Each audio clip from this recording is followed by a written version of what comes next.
فيلمنا بيبدأ مع واحد بيصحى بيلاقي نفسه جوه أوضة ومفيش لا أي حد ولا أي حاجة حواليه، عمال بيصرخ وبينادي على أي حد يساعده وبيدور على أي مخرج من الأوضة دي، لكن كل ده كان بدون أي فايدة لحد ما بياخد باله من كيبورد وشاشة قدامه مكتوب عليها سؤال من كلمة واحدة وبس وهي مشاركة. فقعد يكتب هاي انتوا مين، أنا بعمل إيه هنا، لكن دايما الإجابة كانت واحدة وبس وهي إجابة خاطئة. فملقاش أي حل غير إنه يكتب نعم، وبمجرد ما كتبها اتفتح بث مباشر لايف علشان يبدأ محتوى. طبعا ما كانش عارف يقول ايه، مش لاقي اصلا اي حاجه يقولها، فطلبوا بس منهم انهم يعرفوه على الاقل هو هنا ليه. وبعد شويه كان عاوز يقضي حاجته بس ما كانش لاقي ميه، فكتب كلمه ميه على الشاشه، لقى ان سعرها 5 نقاط فوافق، بس هو ما كانش معاه اصلا ولا نقطه ولا عارف يجيب النقاط دي ازاي، فنام لحد ما يلاقي حل. وبعد شويه بيصحى على صوت استلام 5 نقاط، فبسرعه اشترى بيهم الميه وعمل اللي كان عاوز يعمل. الفكره بس انه بكده عارف ان في فعلا حد بيتفرج عليه وفي ايده انه يبعت له النقاط دي، بس مش عارف يخليه يبعتها ازاي. فحاول يعمل اي حاجه تضحكه، اللي منها مثلا اطلاق غازات الحاجه اللي جابت له بس 8 نقاط. وكل ده طبعا كان جعان لسه ما اكلش اي حاجه، فطلب انه ياكل ارض انواع الاكل واللي كان تكلفته 10 نقاط وهو كل اللي معاه كان 8 وبس. واقل حاجه في المنيو كانت انه يهدي النور ب5 نقاط، فاختاروا انه يهدي النور علشان بس يعرف ينام وبكره الصبح يبقى يشوف الكلام على ايه. وبالفعل بيصحى تاني يوم بيلاقي ان ال3 نقاط لسه زي ما هم، وفعلا كان خلاص هيموت من الجوع. فقعد يترجى في اللي بيراقبه ده يبعت له اي حاجه، يعني حتى لو بيعمل عليه تجربه يعني على الاقل ياكل التجربه دي اي حاجه، لكن برضه مفيش اي استجابه. فدخل الحمام ونسى ان الازاز وراه مبين واللي جابت له 6 نقاط لحد ما لبس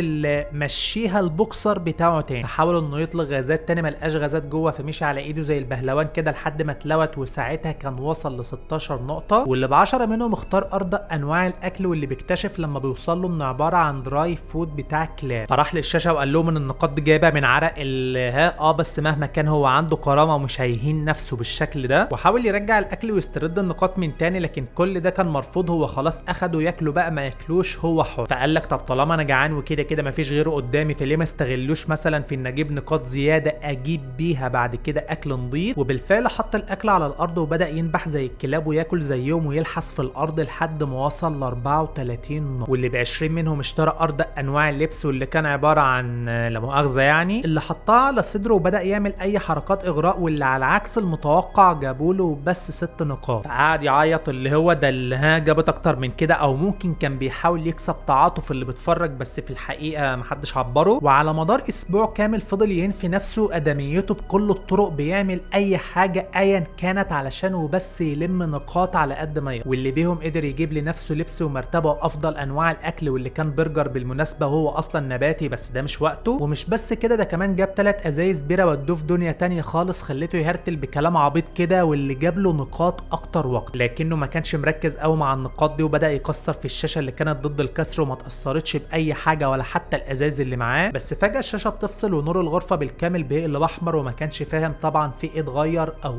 ايه ممكن يكون حصل. وبيستمر الحال على الوضع ده لمده يومين لحد ما خلاص كان قرب يتجنن، لكنه تمالك نفسه وبدا يعتذر لهم وهو بيعيط، وانه غلطان ومش هيكرر ده تاني، ويعتبر بس رجل اللي بيتفرج عليه مقابل وبس انه يغفر له ويديله فرصه تانية. لكن برضه لمده يومين كمان ما كانش في اي استجابه، وطبعا ما فيش اكل ولا ميه، فخلاص كان على وشك انه يفارق الحياه، لحد ما فجاه في اليوم الخامس الحظر بتفك وبترجع كل حاجه تاني. ومن الفرحه ما كانش مصدق نفسه، بس المره دي كان في حاجه مختلفه، وهي ان في شاشه تانية ظهرت قدامه، واحد عمال يتكلم باستمرار وبدون توقف ولا كانه بالع راديو. فساله انت مين؟ فقال له مش محتاجه سؤال، يعني ما واضح ان في غرفه زيك اهو، بس مش زيك قوي، يعني انت شكلك كده مستجد هنا. ولمده يومين متواصلين الراجل ده ما بطلش كلام في اي حاجه، وكل حاجه رغي كلام كلام كلام بدون انقطاع، لحد ما الواد زهق منه. فحاول بكل الطرق انه يلغي الشاشه دي، يعمل ميوت او اي حاجه تخرسه، لكن غالبا ده كان محتوى اللي بيقدمه للناس اللي بتتفرج عليه. فبالليل وبعد ما الراجل ده نام اخيرا لقى اوبشن جديد في الشاشه يقدر من خلاله يتفرج على ناس تانية في غرف تانية بتقدم محتوى تاني غير المحتوى اللي هو بيقدمه. فقعد يجرب ارقام كتير جدا كلها جابت غرف اكتر للي مثلا بيطبخ واللي بتغني واللي بتشرح ثانويه عامه واللي بيشرح روتين حواجب، لحد ما وصل لواحده محتواها تمارين يوجا وعلاج روحاني بجسمها، الحاجه اللي خلته يبعت لها نقطتين من معاه وهو كحيان اصلا، ولسه هيندمج معاه ويطلق لخياله العنان. فجاه بيقطع حبل تفكيره الرغاي ده اللي كان بيشرح نظريه التطور وهو نايم. بس تاني يوم اعتذر له انه حقيقي مش قصد يضايقه، هو كل الفكره بس انه ما صدق لا حد يكلمه ويرد عليه، على عكس المعتاد انه بيتكلم والرد بس بيكون نقاط. فقبلوا اعتذاره وبداوا يتكلموا ويحكوا مواقف في حياتهم وكانهم 2 صحاب ما شافوش بعض يجي من 20 سنه. ولما ساله تفتكر احنا هنا ليه، قال له مش مهم، انا بطلت اسال نفسي السؤال ده يجي من بتاع 10 سنين فاتوا، بعد ما اكتشفت انه ملوش لازمه ومش هيفيدني بحاجه كبهلوان، وظيفته بس انه يمتع اللي بتفرج عليه مقابل انه يبعت لي نقاط اقدر بيها اجيب اي حاجه انا عاوز. وفكره بقى ان ده هيخلي ليا قيمه او لا مش فارقه كتير قوي سواء معايا او حتى مع اللي بيبعت النقاط، هو يفرق معاه بس ان كنت بسليه واعمل له اللي هو عاوزه او لا، والا هيسيبني ويدور على اللي هو عاوزه عند اي صانع محتوى تاني. المهم ان مثلا خلينا نسميه تيري كان حافظ كود البنت بتاعه اليوجا علشان كل ليله يستمتع بعظمه المحتوى اللي بتقدمه، وتقريبا بيخلص عليها كل النقاط اللي عنده علشان يلفت انتباهها، بس بنسبه كبيره نقاطه دي كانت نقطه في بحر الطبيعي عندها. وطبعا النقاط عنده بدات تقل اكتر واكتر، فالعجوز قال له حوار الغازات بقى والوقوع ده كان حلو في البدايه بس اللي بيتفرج هيمل منك لانك ما عندكش جديد تقدمه، فحاول تبتكر اي حاجه جديده تقدمها بس قبلها ارتبط مع اللي بيتفرجوا عليك دول عن طريق انك تعرفهم بنفسك اكتر بعيدا عن محتواك، وبعدها ابدا نوع بقى في محتواك كل يوم حاجه جديده مهما كانت عبيطه وتافهه، حتى لو كانت كذب وفبركه صدقني مش هتفرق كتير، المهم انها تكون جديده، لان اللي بيتفرج عليك هيكون عاوز يتفرج عليك انت وانت بتعمل المحتوى مش المحتوى نفسه ايا كان المحتوى ده ايه. وده بالفعل اللي عمله كل يوم بمحتوى جديد، بيشاركهم في قصص عن نفسه وبيدوم نصايح هو نفسه مش مقتنع بيها اصلا بس قشطه عادي يعني، اهم حاجه النقاط اللي جايه، وواحده واحده بدا يتحب ويتشهر ويجيله نقاط اكتر واكتر وقت شغله، اما وقت فراغه فبيكون بالليل، وطبعا كلنا عارفين بيقضيه فين ومع مين. لحد ما بعد حوالي اسبوعين كده فجاه الشاشه بتفتح على واحده بتاخد شاور، واللي اتعصبت عليه جدا كانت فاكره ان هو المريض اللي حابسها هنا وعمال بتفرج عليها، لكنه شرح لها انه زيه زيها وانه بقاله هنا كتير ما يعرفش قد ايه هو والراجل العجوز اللي ظاهر معاهم هنا في الشاشه ده. وعلى عكسهم هي ما كانتش ناويه تكمل هنا رغم ان بقالها شهرين وبس، الا انها خلالهم ما بتعملش اي حاجه غير انها بتدور على طريقه للخروج من المكان ده، وفكرت في كل الاحتمالات اللي ممكن يكونوا محبوسين هنا لسببها، بس للاسف ما فيش ولا احتمال فيهم منطقي، وان مفتاح خروجهم من هنا هيكون معرفه سبب وجودهم اصلا، وكانت ذكيه جدا بالمناسبه في تحليلاتها المنطقيه، على عكسهم اللي ما كانوش مهتمين اصلا بالخروج لان الحياه هنا سهله جدا وبسيطه ما فيهاش مشاكل ولا مصاعب ولا حتى فكر ولا مجهود. المهم ان بعد كام يوم كده جت لها فكره جديده، وهي ان المكان هنا واصله كهرباء وميه ولسه هتكمل، قام العجوز متعصب عليها ان كفايه بقى لحد كده، وبدا يكح جامد، والكحه دي استمرت لبالليل لحد ما كان خلاص واضح عليه انه بيودع وهم مش عارفين يعملوا له اي حاجه من عنده. فتيري فتح لايف من عنده وقال لكل اللي بيتفرجوا عليه ان صديقه مريض ومحتاج علاج، وللاسف جرب يبعت له اي علاج من عنده ما عرفش، ونشر رقم غرفته وقال لهم لو اي حد يقدر يساعده باي طريقه ايا كانت ما يتاخرش، وفي المقابل هيقدم لهم عروض جديده ممتعه عن اي عروض قدمها قبل كده. اما اللي خلونا نسميها شيري مثلا قعدت تقلب في كل الاحتمالات الممكنه بكل كلمات الانقاذ يمكن تلاقي اي نتيجه، لحد ما بالفعل لقت كلمه تنفع وهي كلمه ريفريش بمعنى انعاش، ومطلوب منها انها تدخل رقم الغرفه اللي عاوزه تعمل لها الانعاش ده، ففرحت وقالت لهم ان الانعاش ده ممكن فعلا يساعده، وبدون تردد دخلت رقم غرفه الراجل العجوز اللي بمجرد ما كتبته نور الغرفه اتحول للاحمر والغرفه احترقت بالكامل بما فيها الرجل العجوز، وكل ده وهي بتحاول تلغي اللي عملته ده لكنها ما عرفتش. وبعد شويه كان ميعاد البث بتاع تيري واللي حاول فيه انه يضحك او حتى انه يتكلم لكنه ما عرفش فقفل البث تاني، ولمده يومين وشيري نايمه على السرير مكتئبه لا اكل ولا شرب، وتيري بيحاول يقنعها انها ملهاش ذنب وانها كانت بتحاول تساعد وبس، وبعد محاولات كتير قدر يخليها تتخطى وتتكلم معاه عن حياتها وحياته اللي كان فيها تافه وكسول ومهمش وما بيتقدمش فيها ولا خطوه واحده لقدام، وبعدها قعدوا يفتكروا في الراجل العجوز اللي كان مضايقه انه ما بيبطلش رغي بس على الاقل هو كان عامل جو وحس للمكان، وان في يوم من الايام ممكن يكون مصيرهم زيه، علشان كده فعلا لازم يخرجوا من المكان ده قبل فوات الاوان. وجات له فكره ان بدل ما يفكروا لوحدهم يخلوا كل اللي موجودين يفكروا معاهم، وكل واحد فيهم يدور على اي خلل عنده في النظام، يمكن حد ياخد باله من حاجه هما ما ياخدوش بالهم منها، والحاجه دي تكون هي مفتاح الخروج من المكان ده. وبالفعل فتح لايف وقال انه مش هيقدر يهزر ولا يضحك ولا حتى يقول صباح الخير زي كل مره، لان اللي حصل ده مش خير خالص، والنقاط بدات تزيد، فقال لهم ما يبعتوش اي حاجه، هو مش بيهزر ولا بيعمل شو، وبيتكلم عادي عن حاجه حصلت بجد، وهي ان صديقه اللي ساعده وسانده ودعمه من اول ما جه هنا وكان السبب في شعبيته الكبيره دي مات، واعتقد ان كتير منكم شاف ده لايف، وانه مجرد اراجوز على شاشه رغم انه شخص حقيقي، لكن هم اللي حقيقيين بالنسبه لنفسهم اكتر منه بالنسبه لهم، حقيقيين لدرجه انهم يقدروا يعملوا تغيير حقيقي بجد ويساعدوه مساعده حقيقيه فعليه، ويساعدوا نفسهم كمان في تدمير النظام ده ايا كان النظام ده ايه، وده عن طريق انهم يشاركوا اي خلل اي حاجه غريبه اكتشفوها في النظام ده واللي من خلالها ممكن يدمروه ويخرجوا من هنا. وفجاه وهو بيتكلم لقوا البنت بتاع اليوجا دخلت معاهم وانها اعجبت بكلامه كده، مع انه واضح انها ما كانتش مقتنعه بيه قوي، وبعد ما مشي بداوا يشوفوا كلامه جاب نتيجه ولا لا، ودوروا بارقام عشوائيه لقوا انه كتير فعلا كان بيفكر زيهم بالضبط، ومش بس كده دول اكتشفوا ثغرات كتير جدا زي اللي بتخلي غرفتها تمطر مثلا او اللي بتخلي غرفتها توسع وغيره. وبعدها ناموا على عكس البنت دي اللي بتصحى لشغلها بالليل، وقبل ما تبدا قعدت تتكلم مع تيري شويه واستغربت انه ازاي ازاي مشهور وعايش احلى عيشه هنا لدرجه انها نفسها من متابعي محتواه عاوز يمشي بكل سهوله كده. ده كل الناس بتحبه ويكفي انه بيرسم الضحكه على وشوشهم ودي حاجه لا تقدر بثمن، وانها عارفه كويس نوعيه شيري دي انها مش ناجحه زيهم وعاوزه توقعهم وانها بتحقد عليهم وبس مش اكتر. وبالفعل من تاني يوم تيري كان اقتنع بكلامه، قعد يقنع شيري ان حياتهم هنا افضل مما كانوا عليه وهيندموا فعلا لو خرجوا، ولسه هيكمل قطعته وسابته لانها مش حمل انها تسمع كلام زي ده دلوقتي، وخصوصا بعد ما الكل خلاص بدا انه يقتنع ويساعد. وبالليل البنت دي ولاول مره بدات تشتغل وهي بتتكلم بصوت عالي، الحاجه اللي ضايقت شيري وكانت قاصده فعلا انها تعمل كده لان شيري بتحاول تهد حاجه مفيده ليها جدا، والكل اللي في المكان حتى تيري نفسه اللي حاليا مشهور زيها اقنعته بده. اما شيري فشايفه ان كل اللي بتقوله ده عبط وهبل من واحده بتدور وبس على مصلحتها لا اكتر ولا اقل، ما يهمهاش مصلحه الباقيين ولا حاسين بيه لانهم بالنسبه لها مجرد نقاط وبس بتتبعت علشان يشوفوا جسمها تحت مسمى قال ايه بتدربهم يوم. وده بالفعل اللي فهمه تيري لما فكر مع نفسه وبدا من تاني يوم يشوف كام واحد تفاعل مع فكرته مستعد فعلا للخروج من المكان ده، وعشان يعرف هم كام قال لهم اي حد شايفه وبيتفرج عليه دلوقتي وموافق على كلامه يبعت نقطه واحده بس لا اكتر ولا اقل. وعلى غير المتوقع في ظرف ثانيه واحده وبس كانوا وصلوا اكتر من 100 مليون نقطه، الحاجه اللي عصبت البت بتاع اليوجا، وان دي خطه منه هو وشيري علشان ينصبوا على الناس ويسرقوا بكل سهوله اللي من حقها هي لانها بتتعب بجسمها اكتر منه. طبعا تيري ما كانش مهتم اصلا بالنقاط وقال انه هيبعتهم تاني، اللي هو ازاي هتبعت 100 مليون نقطه وهتبعت لهم لمين اصلا انت ما تعرفش مين اللي بعتهم، وقالت له يوقف كل اللي بيعمله ده حالا. لكن شيري قالت له ما يسمعش كلامها، دي اكيد تبع النظام عميله للي خاطفيننا وحابسيننا هنا، وعلشان تستفزها قامت قايله رقم غرفتها في البث اللي بتخلي غرفتها تمطر تخليها تمطر عندها، وبالفعل مطرت، فتعصبت اكتر وقالت لمتابعينها انها عودتهم دايما على التسامح بس ده كان مجرد شو بس كلام يعني علشان المحتوى، وجه الوقت اللي يحسسوا شيري فيه بالدفى زي العجوز كده. وبالفعل مفيش ثواني من بعد ما ملت رقمها لمتابعينها كانت غرفتها بدات تحترق، قامت بسرعه عامله ريفريش هي كمان لغرفه البنت بتاع اليوجا، وفي لحظات كانوا احترقوا هما الاثنين. اما تيري فشاشته فصلت وضوء الغرفه نور احمر من تاني، فقعد يعيط عليهم لحد ما فجاه شاف باب الغرفه وراه بيتفتح وما كانش مصدق عينيه انه شايف العالم الخارجي قدامه، ولسه هيخرج لقى السيستم رجع تاني، فبسرعه رجع وقعد يكلمهم ان هم السبب في ان الباب اتفتح اخيرا، والكلام اخده وقعد يتكلم ويتكلم ويتكلم لحد ما الباب اتقفل فجاه، وساعتها كان وصل لاكتر من مليار نقطه، بس ضاعت عليه الفرصه الوحيده للنجاه من الغرفه دي اللي هيقضي فيها غالبا باقي عمره لحد ما في النهايه مصيره هيكون نفس مصيره. فيلم النهارده بيتكلم عن فكرتين يبان في البدايه انهم بعاد عن بعض لكنهم في الحقيقه بينهم ارتباط وثيق جدا. الفكره الاولى وهي ان ازاي الانسان خلال فتره حياته الكامله على الارض ممكن يحصر حياته ونفسه في مكان واحد، مكان معتقد من جواه ان مفيش افضل منه لانه بس قادر يعيش ويتعايش من خلاله، رغم انه مش افضل حاجه بالنسبه له، على الرغم ان في فرص كتير جدا واماكن اكتر جدا جدا جدا في العالم ممكن تكون افضل واحسن نفسيا وبدنيا وذهنيا من وضعه الحالي، لكنه بسبب الخوف من المستقبل مع الرضا والاقتناع المزيف بالوضع الحالي سواء بقى في علاقه مع حد او وظيفه او حتى مع الاهل اللي انت عايش معاهم، حصرت نفسك في غرفه من 4 جدران ممنوع انك تخرج منها ولازم تتكيف باللي موجود فيها وبس لانه اضمن بكتير جدا من المجهول. وده مش وبس بيضيع عليك فرص كتير جدا كانت ممكن تبقى افضل بمراحل من وضعك الحالي واكتر راحه ليك من الناحيه النفسيه بالاخص، ده كمان بيمتص طاقتك بالبطيء وبيخليك تكره حياتك وتتمنى انها تنتهي في اسرع وقت، ده لو انت نفسك ما حاولتش انك تنهيها بنفسك. عشان كده افضل نصيحه ممكن اقدر اقدمها لك هي حرر نفسك من كل البؤس اللي حواليك ده ايا كان مصدره، لازم تتحرر منه قبل فوات الاوان، لان حقيقي وقتك وحياتك هم اغلى ما تملك، فحرام تضيعهم في مكان او مع حد ما يستاهلش تحت مسمى مشي الدنيا او احسن مما فيه. الفكره الثانيه وهي ان افضل سلعه بيتم تداولها والتسويق ليها واستهلاكها حاليا هي المحتوى السطحي التافه عديم القيمه، واللي يعتبر في حد ذاته سلعه زي اي سلعه كل ما بيزيد الطلب عليها اكتر بيزيد الانتاج منها اكتر واكتر واكتر، اللي مش وبس بيتم انتاجه بتنوع من صانع المحتوى التافه الاصل، لا اطلاقا ده كمان بيتقلد من صناع محتوى تافهين جدد بنفس الافكار او بافكار مختلفه مع الحفاظ على مدى تفاهه المحتوى وسطحيته علشان يناسب طلب المستهلك اللي هو حضرتك. وليه بقى المستهلك نفسه انحدر ذوقه ومستواه للقاع كده، او بمعنى اخر ايه القرف اللي احنا بقينا عايشين فيه ده هيبقى في فيديو منفصل لوحده ان شاء الله بمحتوى مختلف بعيدا عن الملخصات، هيبقى موجود بس على بروفايل فيسبوك واكونت تيك توك قريب ان شاء الله تعالى. كل اللي حابك تعرفه ان مش انت وبس للاسف اللي بتتحبس في دايره مشاهده المحتوى السطحي التافه عديم القيمه اللي من النوعيه دي، ده اللي محبوس في الدايره دي اكتر منك مقدم المحتوى نفسه اللي خلاص ما بقاش قدامه غيره يقدمه، لانه لو بطلوا او غيروا مش هيلاقي نفس العائد ولا حتى نفس التفاعل معاه. طبعا لو عجبك الملخص ما تنساش لايك واشتراك للدعم على الاستمرار في تقديم ملخصات اكتر واكتر، وفعل الجرس علشان يوصلوا لك بمجرد نزولهم قبل اي حد، واشترك في قناتنا الثانيه للقصص والحكايات هتلاقيها تحت في الديسكريبشن لمزيد من المتعه، واشوفكم على خير ان شاء الله مع ملخص جديد لفيلم جديد او مسلسل جديد في الاسبريس. سلام.